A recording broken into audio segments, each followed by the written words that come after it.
दोस्तों आज तक मैंने आप लोगों को अलग अलग भारत के सेटअप घूम के दिखाए। आई थिंक भारत में ऐसी चैनल बहुत कम है कि जो हमारे वे में काम करती है, कि जो ब्रीडर पे भी जाती है, पेट शॉप पे भी जाती है, आपको अच्छे प्रोडक्ट भी आप तक लेती है। ऐसे बहुत कम चैनल है। ज़्यादातर चैनल आपको सिर्फ प्राइस बताती है, और मैं खुद हॉबिस्ट भी हूँ तो मैं भी पूरा सेटअप अपना रखा हुआ हूँ। तो आज हम आपको कोकाटेल की मेरे यहाँ ब्रीडिंग दिखाएंगे। और काफी लोगों का सवाल है कि कोकाटेल में कई बार ब्रीडिंग नहीं होती, उसका मैं आपको लाइव एग्जांपल भी दिखाऊंगा। मेरे पास 5 पेयर है, मैं आपको दिखाऊं। 2 पेयर नीचे हैं और 3 पेयर ऊपर है। अब ये फोकस करिएगा, 5 पेयर है और इस मॉनसून में हमने ब्रीडिंग ली है और रिजल्ट भी मिला है हमको। तो चलिए मैं दिखाता हूं आपको ब्रीडिंग रिजल्ट आज मैं अपनी आइवेरी का या छोटे से सेटअप का। और ये सेटअप जो है, अभी आप मैं जहां खड़ा हूं ना, वो मेरा रूम है। इसी रूम में पहले बर्ड हुआ करते थे, फिर मैंने तकरीबन 40-50 हज़ार रुपए का खर्चा करके ये बर्ड सेटअप को बालकनी यहाँ से 1.5 फीट है, मैंने 2 फीट और 2 से 2.5 फीट और बाहर निकाला। मतलब यहाँ से तकरीबन 4 फीट की इसकी चौड़ाई है, 4 फीट से भी ज़्यादा की इसकी चौड़ाई है। ठीक है, 4 फीट से थोड़ी सी ज़्यादा इसकी चौड़ाई है और 9 फीट 10 फीट ये चौड़ा है। तो एक ये छोटा सा मैंने हवा में झूलता हुआ कमरा बनाया, इंस्टाग्राम पे अपडेट दी और आप लोगों को बताया ताकि। और इसमें हमने क्या किया है मैं आपको थोड़ा सा बताना चाहूँगा, अगर वो वीडियो नहीं देखा तो देख लीजिएगा। गडर डलवाए, जैसे पहले छत डलवाने के लिए गडर होती थी लोहे की गडर, वैसी ही लोहे के 4 गडर डाले हुए हैं। एक वहाँ पे, एक कोने पे, एक बीच में और एक कोने पे। इसे 4 लोहे के गडर यहाँ अंदर 2.5 फीट तक अंदर डाले हुए हैं, जिसकी वजह से वो पूरा वजन जो है इसका झेल सकते हैं। तो इंसान भी इस पे जा सकता है। तो ये अगर किसी को बालकनी में सेटअप बनाना है तो आप बना सकते हैं, थोड़ा सा बालकनी को बाहर बढ़ा के। काफ़ी लोग आपने देखा होगा पिंजरे बढ़ा के वहाँ अपना सामान रखते हैं, कई बार वहाँ पर अपने फ्लावर पॉट्स वगैरह रखते हैं। तो मैंने यही आइडिया लगाया और मैंने सोचा कि इसमें अपने सेटअप बना लेते हैं। बिकॉज दोस्तों, अपना बर्ड जब तक हम अपने पास रखते हैं उसकी केयर आप बेहतर कर सकते हैं। किसी के भरोसे करते हैं उसमें मज़ा नहीं आता। मैंने कई बार रख के देख लिया, जैसे हमारा पिछला सेटअप 1 BHK में था, वहाँ पर केयर टेकर मैंने रखा हुआ था, लेकिन वो रिजल्ट नहीं था जो मैं अपनी पर्सनल देता हूँ। तो चलिए दोस्तों, फटाफट की स्टाइल में आज का एपिसोड हम शुरू करते हैं। मॉनसून में मैंने ब्रीडिंग ली। अब ये आप मेरा पूरा सेटअप देखिए। अब मैं कैमरे के पीछे हूँ। जनरली दोस्तों, मैं कितनी भी बड़ी चैनल हो जाऊँ, मैं कैमरामैन भी नहीं रखता हूँ, ना अपना कोई सपोर्टर रखता हूँ। काफ़ी लोग मेरे साथ फ्री में आने के लिए, काम करने के लिए रेडी है, लेकिन मुझे वो बोलते हैं ना, चेले चपाटे अपने साथ लेकर घूमना अच्छा लगता नहीं है, क्योंकि वो बेचारों का भी टाइम जाता है और इससे आपको कुछ हासिल नहीं होता, ना उनको हासिल होता है। तो हमारे पास 3 पेयर है अभी जो ब्रीड कर रही है। तो पहला के लोकेशन इज कोकाटेल की ब्रीडिंग का ही आज हम करेंगे, फिर बाद में कनूर पे भी कभी मैं एपिसोड बनाऊंगा, क्योंकि कनूर की पेयर भी हमारे पास है। आपको मैं बता दूं, मेरे पास कनूर में ये येलो साइडेड है और पाइनएप्पल है। ठीक है, पाइनएप्पल का कलर बहुत अच्छा है, डार्क पाइनएप्पल कलर है। ठीक है, और रेड फैक्टर है। यहाँ पर हमारे पास कन्योर में ब्लू ग्रीन चिक है, ब्लू पाइनएप्पल है, ऊपर ब्लू सिनामन है, येलो साइडेड है।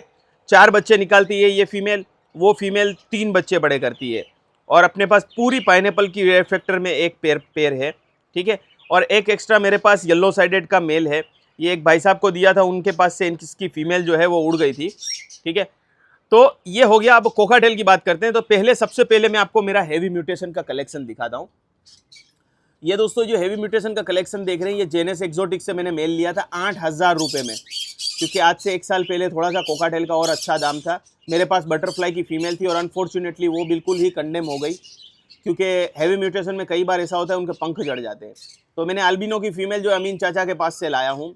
अमीन चाचा के पास भी अभी भी कुछ हैवी कोकाटेल है, अगर किसी को रिक्वायरमेंट है तो वो कॉन्टेक्ट करे। तो मैं अल्बिनो की फीमेल लाया हूँ, लेकिन ये ब्रीड नहीं कर रही यहाँ पर। क्यों ये ब्रीड नहीं कर रही? इसके बगल वाली पेयर जो है अमीन चाचा के यहाँ 3 से 4 बच्चे निकालती है, वो भी मैं उनके पास से लाया, वो भी ब्रीड नहीं कर रही। क्यों दोस्तों? नीचे रखे हुए पेयर आप देखिए, बिल्कुल जमीन के सतह पे हैं ये। इनको अगर 1.5 से 2 फीट की मैं ऊंचाई दूंगा तभी जाकर ये अच्छे से ब्रीड करेंगे।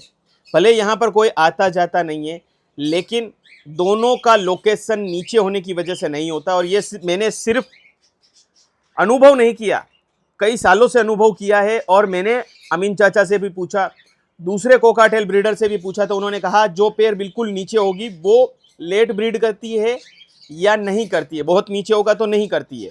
इनको मैंने नेस्टिंग मटेरियल कोंगो का दिया है दोस्तों, कोंगो का ट्रू नेस्ट, उससे महक भी बहुत अच्छी आती है। ठीक है, तो आप लोग कोंगो का ट्रू नेस्ट यूज़ करिए नेस्टिंग मटेरियल के लिए। कनूर, खास करके कनूर, सन कनूर के लिए बहुत अच्छा रहेगा।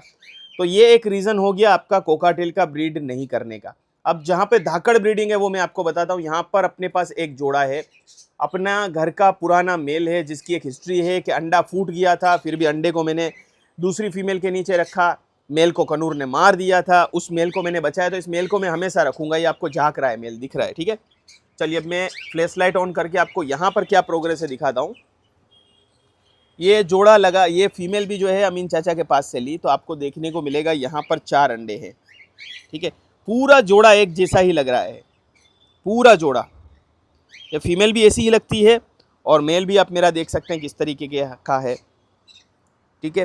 तो इसने पहली बार ब्रीड किया है और इसकी उम्र होगी तकरीबन 2 साल से ऊपर, और अब जाके इसको ब्रीड किया है। तो पहली चीज़ तो मैंने बताया कि सेटअप का लोकेशन अगर ऐसा है आपका कि बहुत नीचे रखा हुआ है या बहुत डिस्टर्बेंस है तो ब्रीड नहीं करेगा। दूसरा कि कोकाटेल की एज अगर सही नहीं है तो भी प्रॉब्लम हो सकता है, ठीक है। अब ये कोकाटेल की फीमेल का पंख टूटा हुआ है, पंख किसी वजह से टूट गया होगा, मैं देख के ही ले आया था। अब इसने ब्रीड किया है, इसके साथ मैंने पेच में मेल लगाया, बिकॉज मेरे पास पेचलेस में कोई था नहीं, तो मैंने इसमें पेच में मेल लगाया। और ये भी मेरे घर का बच्चा है। इसकी फीमेल जो है, इसकी माँ जो है वो पेचलेस थी और बाप जो है पाइड था। अभी जो बाप है वो इसी बॉक्स के अंदर, इसका बाप भी यही है। तो मैं आपको दिखाना चाहूँगा, यहाँ बच्चा आ चुका है, यहाँ पर एक बच्चा आ चुका, आप देख सकते हैं। 3 अंडे हैं, 3 अंडे में से भी बहुत जल्दी बच्चे निकलेंगे। तो हेवी पाइड या पाइड में कह लीजिए मेल है, ठीक है। ये फजल एक्सोटिक्स का लिया हुआ मेल है। फजल एक्सोटिक्स पे भी आपको बर्ड्स मिल जाएंगे, हैंड टेम बर्ड्स मिल जाएंगे। तो ये हो गए फजल एक्सोटिक्स के, ये हो गए यहाँ 3 अंडे और एक बच्चे। यहाँ नीचे हमने देखा वहाँ पर 4 अंडे हैं, अभी इसने लास्ट में अंडे दिए इसलिए। और एक हमारी सबसे पेयर ने बारिश के अंदर बिल्कुल ब्रीड की, बिल्कुल बारिश के बीचों बीच 4 अंडे दिए, चारों में से चारों बच्चे निकले और एक बच्चा जो है बहुत छोटा, बहुत देर में निकला, तो वो उस कंडीशन की वजह से मर गया। और ये पेयर भी अमीन चाचा के पास से लिए, ठीक है। तो ये देखिए, अभी मैंने सुबह इनको सॉफ्ट फूड दिया है, बिल्कुल बारीक काट के। क्या दिया है वो मैं आपको दिखाऊं, नीचे दिखाना चाहूँगा। मैंने इनको चना, मूंग दिया है, साथ में ककड़ी है, गाजर है और बीट देना है, लेकिन बीट अभी दिया नहीं है। बीट भी मैं देता हूँ जनरली ज़्यादा। तो ये मैंने इनको सॉफ्ट फूड में दिया है। कुछ लोग बारिश में ये खाना नहीं देते, लेकिन मैं देता हूँ और फटाफट ये ख़त्म कर दे उतना ही देता हूँ, ठीक है। और तब देता हूँ जब ऐसी धूप निकली होती है, अभी धूप निकली हुई है। तो खाना बहुत ज़रूरी है। तो पहली चीज़ लोकेशन, दूसरी चीज़ खाना, और तीसरी चीज़ है इसकी एज। आप लोग कोकाटेल को 10 महीने में ब्रीड करवाते और अंडे नहीं निकलते, पहली बार अंडे में से बच्चे नहीं भी निकल सकते। ये फीमेल का पहली बार अंडे में से बच्चे निकलेंगे, तो हो सकता है कि इसके अंडे में से बच्चे ना भी निकले। पर मैंने कैंडलिंग की है, 4 अंडे में से 2 अंडे इसके अनफर्टाइल है और 2 में बच्चे बने हैं। देखते हैं, वेट करते हैं। 17 से 18 दिन हो गए, 3 से 4 दिन और वेट करूँगा मैं, फिर इसको मैं रेस्ट दूंगा, ठीक है। तो ये एक रीज़न है कि ब्रीडिंग पेयर आप बहुत जल्दी लगा देते हैं। मेरे हिसाब से ब्रीडिंग एज कोकाटेल की 15 महीने से नीचे नहीं होनी चाहिए। मेरा जैसे मेल जो है 2 साल का है, ठीक है। कई बार मेल भी अनमिच्योर होने की वजह से, फीमेल तो बड़ी है लेकिन मेल के जो शुक्राणु होने चाहिए या मेल में जो ताकत होनी चाहिए ब्रीडिंग करने के लिए, वो नहीं होने की वजह से अंडे अनफर्टाइल निकलते हैं। ये रीज़न भी हो सकता है। एक और बात दोस्तों, जैसे मैंने आपको बताया कि इस पेयर ने जो है बारिश में ब्रीड किया, तो मैंने इसके टेम्परेचर पे पूरा कंट्रोल रखा हुआ था। आप देखेंगे कि इसके ब्रीडिंग बॉक्स के नीचे ही मैंने घड़ी रखी हुई है। मैंने इसका चेक करता रहा कि जैसे ह्यूमिडिटी अभी 56 है, तो इसकी ह्यूमिडिटी सेटअप की कभी भी 75 से ऊपर नहीं गई। ह्यूमिडिटी की वजह से अगर बारिश में आप ब्रीड करते हैं और बारिश में आपके अंडे खराब हो रहे हैं, तो ह्यूमिडिटी ज़्यादा हो जाती है, कई दिनों तक तो प्रॉब्लम होती है। 1 आध दिन बढ़ती है, आधे दिन के लिए तो प्रॉब्लम नहीं है। तो इन्होंने जुलाई में ब्रीड किया है। अब बच्चे जो है आप देख सकते हैं कि तकरीबन 15-15 दिन के हो चुके हैं, ठीक है। आपको मैं दिखाऊंगा अभी बच्चे। तो 15-15 दिन के बच्चे हो चुके हैं। पूरा जुलाई में ब्रीड किया, क्योंकि अब जुलाई में बारिश यहाँ नहीं हुई। जून में ज़्यादा बारिश हुई थी, जुलाई में नहीं हुई। तो मैंने ब्रीडिंग बॉक्स लगा दिया, इसने अंडे दिए और इसमें से बच्चे बने भी, और चारों के चारों अंडे फर्टाइल हुए, चारों में से बच्चे निकले। चलिए देखते हैं इसके बच्चे भी मैं आपको आगे दिखाता हूँ। ह्यूमिडिटी कम भी होगी तो भी नहीं चलेगा, और बारिश में ह्यूमिडिटी ज़्यादा होती है तो अंडे ख़राब हो जाते हैं, गर्मियों में ह्यूमिडिटी बिल्कुल कम होती है तो ख़राब हो जाते हैं। तो ह्यूमिडिटी आपको बरकरार रखनी है 35 से लेकर 70 के बीच में, या 40 से लेकर 70 के बीच में, तभी आपको एक बेहतरीन ब्रीडिंग मिलेगी। हर अंडा आपका जो है फर्टाइल होगा। चलिए इसके बच्चे देखते हैं, फिर आगे मैं आपको बात करेंगे। अभी सारे बेचारे बच्चे भूखे हैं। आप देखिए, ये अपने सारे बच्चे मैं आपको दिखाता हूँ। ये देखिए, ये भी सारे पाइड होंगे, इसके बाप की तरह पाइड होंगे, वी पाइड होंगे। किसी को भी बच्चे चाहिए ना तो मुझे कांटेक्ट कर सकता है, मैं आपको हैंड फीडिंग के बच्चे प्रोवाइड करवा दूंगा। ये देखिए, ये दूसरा है, तीनों पाइड होंगे, और ये तीसरा है। तीनों का कोटा खाली। आप देखिए, आप अभी माँ बाप खाना खा रहे हैं और इनको फटाफट खिलाएंगे। चारों के चारों बच्चे ये बड़े करते हैं हर बार। तो ये जोड़ा मुझे अमीन चाचा ने दिया है। देखिए, अभी इनको मैंने बीट दिया है, गाजर दिया है, चना दिया है। तो इसके बाद मेल की एज भी मेरे हिसाब से कम 1 साल होनी चाहिए, और फीमेल की एज भी कम से कम 1 साल होनी चाहिए। कम से कम बोल रहा हूँ। अच्छी बात है कि 15 महीने के ऊपर आप रखें। अब कई मैंने दोस्तों तकरीबन बटरफ्लाई कोकाटेल के साथ 3 मैंने सैडल बैग लिए थे, 20,000 रुपये के लिए थे। कितने? वो सारे मेरे कंडम हो गए इस तरीके से। ये देखिए, ये देखिए, सारे इस तरीके से हो गए। तो 3 तो मैंने जेनेस के फादर संजय भाई को दे दिए, 2 दे दिए, और 1 किसी भाई को मैंने गिफ्ट कर दिया। और ये एक जो है वो ब्रीडर मेल है, मेल ब्रीडिंग करता है, तो मैंने इसको रखा। इसके साथ अच्छी कोई फीमेल मैं लगाऊंगा। तो ये हो गया हमारा कोकाटेल का। अब मैं कुछ और पॉइंट्स आप लोगों को बताता हूं, जिन लोगों को ब्रीडिंग करनी है वो थोड़ा ध्यान से सुने। चलिए अब दोस्तों आगे कंटिन्यू करते हैं हम लोग। तो ये सारे रीजन हो गए। अब इसके बाद मेल की मैंने आपको बता दी। कई बार दोस्तों मेल अनफर्टाइल ही होता है। सूरत में मैं एक गया था, एक सेटअप विजिट करने, वहां से मैं पूरा एक ब्रीडिंग पेयर लाया था। उसमें मेल भी अनफर्टाइल उन्होंने मुझे दिया था, और ये देखिए बाप खिला रहा है, और फीमेल भी मुझे अनफर्टाइल दी थी। वो मुझे कैसे पता चला? मेल को दोस्तों मैंने तकरीबन 3 अलग अलग फीमेल के साथ लगाया। मेल पूरा अडल्ट था, 3 अलग अलग फीमेल के साथ लगाया, और वो 3 अलग अलग फीमेल के साथ उसके अंडे में से बच्चे ही नहीं बने। मतलब मेल में एज होने के बाद भी वो अनफर्टाइल ही था मेल। तो कई बार आपके साथ चीटिंग करते हैं लोग, ठीक है? तो वो मेल अनफर्टाइल था। अब उस मेल को मैंने अलग अलग फीमेल से लगाया तो कोई रिजल्ट नहीं मिला, लेकिन उन फीमेलों को दूसरी मेल के साथ लगाया तो रिजल्ट मिला। लेकिन वो जो फीमेल थी उसमें भी मुझे रिजल्ट नहीं मिला।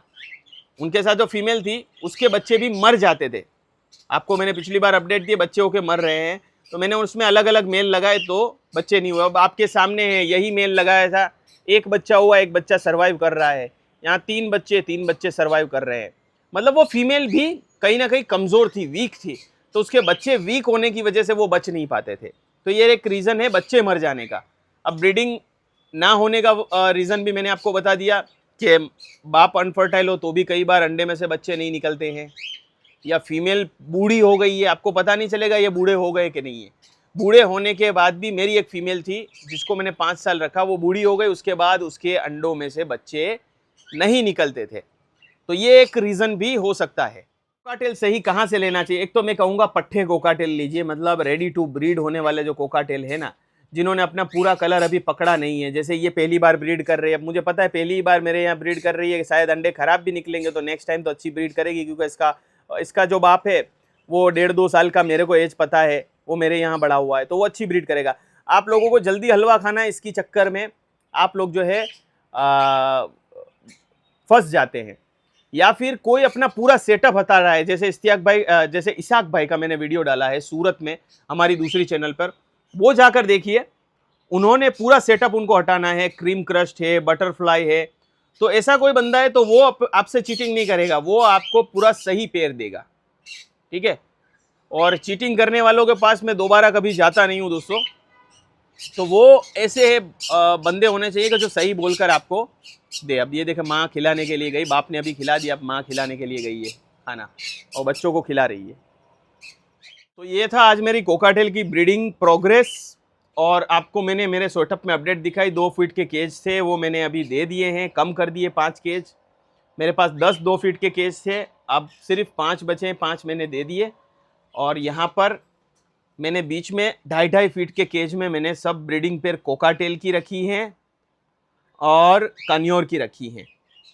ठीक है, कोकाटेल की मैंने 5 पेयर रखी है ब्रीडिंग में और कन्योर की मैंने 3 पेयर ब्रीडिंग में रखी है। एक और पेयर ब्रीडिंग के लिए रेडी है, लेकिन अभी इसको मैंने केज नहीं दिया है, मतलब ब्रीडिंग बॉक्स नहीं दिया है। तो चलिए दोस्तों, उम्मीद करता हूँ डाइट पे भी कभी वीडियो बनाता रहूँगा इस चैनल पे, कभी ना कभी आपको आके अपडेट देता रहूँगा।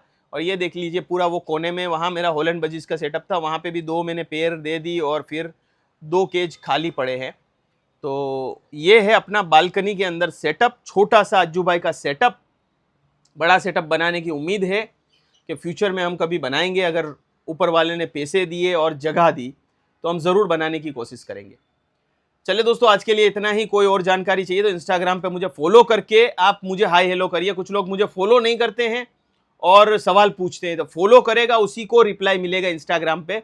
बिना फॉलो किए आप मुझे कुछ सवाल पूछेंगे तो मैं देखूंगा फॉलो किया है कि नहीं किया है। नहीं किया है तो मैं उसको रिप्लाई नहीं करूंगा। ठीक है दोस्तों, चलिए दोस्तों, आज के लिए इतना। उम्मीद करता हूँ बहुत बड़ा एपिसोड हो गया, आप लोगों को मेरे ये सेटअप की अपडेट देखकर अच्छा लगा होगा।